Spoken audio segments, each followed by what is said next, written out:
प्रतिबंध और इस प्रतिबंध से रूस कैसे बच रहा है, आज इस पर चर्चा करेंगे। नमस्कार दोस्तों, मेरा नाम है ज़हीर और आप देख रहे हैं हमारा यूट्यूब चैनल। तो चलिए शुरू करते हैं।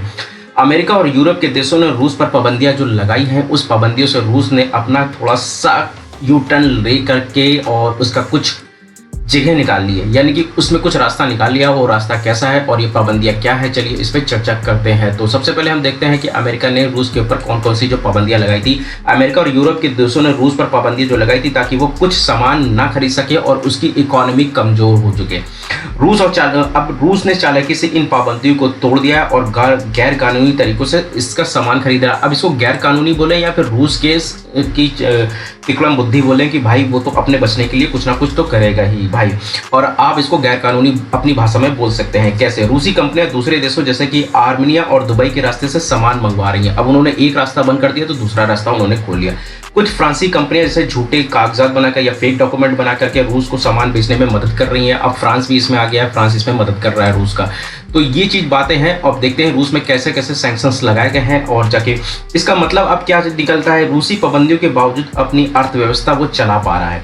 अब वो अपनी अर्थव्यवस्था चला पा रहा है और ये कहने की बातें हो गई कि रूस का जो है रूबल गिर जाएगा और उससे रूस में अर्थव्यवस्था फैल जाएगी, वहां पे इन्फ्लेशन बढ़ जाएगा, महंगाई बढ़ जाएगी, लोग बेरोजगार हो जाएंगे। ये घंटा ऐसा कुछ नहीं होने वाला भाई। हर आदमी, हर देश अपना कुछ ना कुछ उसका रास्ता जरूर निकालेगा। पश्चिमी देशों को शायद और सख्त पाबंदियां लगानी पड़े, लेकिन ये सब सोचने की बातें हैं भाई। दूसरे देशों पे भी हमला हो रहा है और दूसरे देश जो मर रहे हैं, और उस पे जो इजराइल पे आप कुछ पाबंदी नहीं लगाते हैं, केवल रूस और रशिया पे जो कि अब डोमिनेट अपने आप को करना चाहते हैं। अब यहाँ पे कुछ अकृतिक जानकारी अगर हम आपको बताएं तो 2014 में क्रीमिया छीनने के बाद से रूस पर पाबंदियां लग गई हैं। फरवरी 2022 में यूक्रेन पर हमला करने के बाद और सख्ती बना दी गई है। और ये सारी सख्ती क्यों बनाई गई है, इस सबके पीछे क्या कारण है? रूस की अर्थव्यवस्था अभी एक मजबूत है क्योंकि एशिया और मध्य पूर्व देशों के साथ उसका व्यापार काफी ज्यादा बढ़ गया है। ये जानना जरूरी है कि इन रूस पाबंदियों से कैसे बच रहा है ताकि उसे रोका जा सके। रूस पर नए प्रतिबंधों का प्रभाव एक कैसे और ज्यादा हो सकता है, ये सरल शब्दों में हम थोड़ा सा समझाने की कोशिश करेंगे।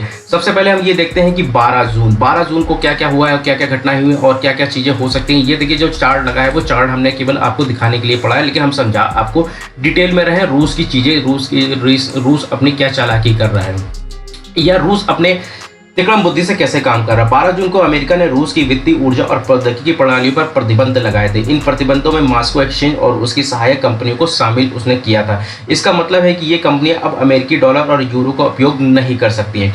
इन प्रतिबंधों का क्या प्रभाव होगा? इन रूसी कंपनियों के लिए अंतर्राष्ट्रीय व्यापार करना अब थोड़ा सा मुश्किल हो जाएगा। प्रतिबंध लगने से रूसी की अर्थव्यवस्था कमजोर हो जाएगी, रूबल गिर जाएगा, रूस में मुद्रास्फीति बढ़ जाएगी, इन्फ्लेशन बढ़ जाएगा। इन प्रतिबंधों के कुछ जटिल पहलू अब क्या हैं?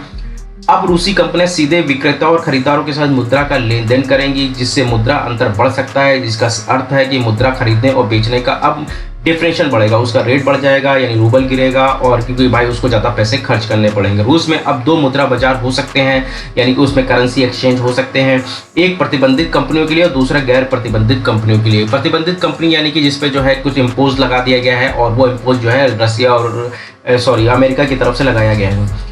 और रूसी सेंट्रल बैंक को अब अरब डॉलर और यूरो की अपनी आधिकारिक यानी कि लीगल जो दरें हैं वो निर्धारित करने के लिए नए तरीकों का उपयोग अब वो कर रहा है। तो इन प्रतिबंधों का रूस के लोगों पर क्या प्रभाव पड़ रहा है? तो रूस के लोगों के लिए आयातित वस्तुओं को खरीदना अब महंगा हो गया, यानी कि वो जब बाहर से जो सामान मंगवा रहे हैं, इंपोर्ट्स मंगवा रहे हैं, वो काफ़ी ज़्यादा महंगा हो गया है। और ये रिपोर्ट भी बताती है कि जैसे सेफ के जो इम्पैक्ट लगा रूस में रोजगार अब थोड़ा सा कम हो गया है, लेकिन ये ऐसा ज़रूरी नहीं है। सबके साथ में डेटा ये चीज़ें हो रही हैं कि रूस में रोजगार कम हो गया है। और अगर राइटर्स की रिपोर्ट्स के अगर हम देखते हैं तो राइटर्स की रिपोर्ट बताती है कि भारत के परिप्रेक्ष्य में जो है ये चीज़ बताई गई है राइटर्स की रिपोर्ट कि भारत में जो समुद्र के रास्ते जो भेजे जाने वाले तेल का सबसे बड़ा खरीदार भारत है। पिछले साल यूक्रेन युद्ध के जो बीच युद्ध, पिछले साल की क्या बात करें, यूक्रेन युद्ध आज भी चल रहा है, वो भी अब जब पश्चिमी देशों के प्रतिबंधों के कारण अन्य देशों ने रूस से किनारा कर लिया था। पिछले महीने अमेरिका ने रूस को सबक सिखाने के लिए उसने इम्पोज ड्यूटी मतलब उसमें सैंक्शन और ज़्यादा कड़े कर दिए थे। अमेरिका ने रूस की शिपिंग फर्म सोको फ्लोट और 14 अन्य क्रूड ऑयल टैंकरों पर भी प्रतिबंध का दायरा बढ़ा दिया। भारत की सबसे बड़ी रिफाइनरी चलाने वाली कंपनी रिलायंस ने सोको फ्लोट के तेल से किनारा अब उन्होंने साइड कर लिया है। भैया ये जो कुछ है अपना ही है, अब ये आप अपने देखो। तो ये सब चीज़ें भाई कल बना दी गई हैं। इस बीच अगर एक्सपर्ट्स वो क्या बोलते हैं, तो एक्सपर्ट ये बोलते हैं कि एक्सपर्ट ये कहना है कि भारतीय रिफाइनरी कंपनियां भले ही ये सब काम कर रही हैं, लेकिन इस प्रतिबंधों का भारत और रूस के तेल के व्यापार पर बहुत कम असर पड़ने वाला है।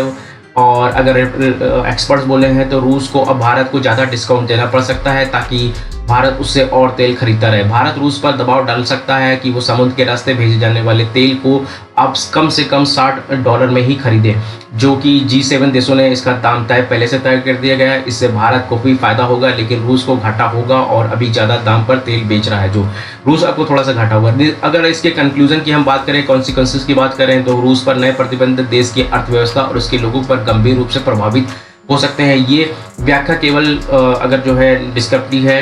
तो अगर हम देखते हैं पश्चिमी देशों द्वारा रूस पर लगाए गए प्रतिबंधों के बावजूद रूस अभी भी प्रतिबंधित सामान हासिल करने में सफल रहा है। तो ये सारी चीज़ें रही हैं।